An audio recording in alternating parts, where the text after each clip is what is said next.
అమ్మవారి జాతర చూసొచ్చిన తర్వాత ప్రశాంతంగా వంటలకైతే స్టార్ట్ చేసేసాను. అత్తమ్మ మీరు మంచిగా కూర్చునేసేయండి, నేను వంట చేస్తాను అని చెప్పి ఆరంభించాననమాట.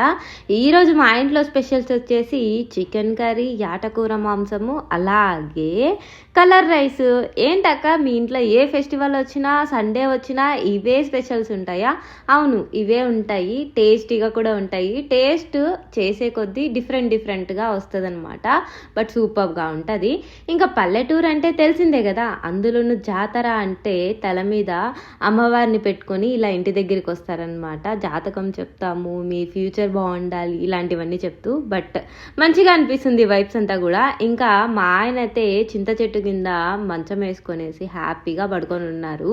గోమాతను కూడా చూశారు కదా, చాలా మంచిగా ఉంది. అసలు పల్లెటూరు అంటేనే సూపర్గా ఉంటుంది.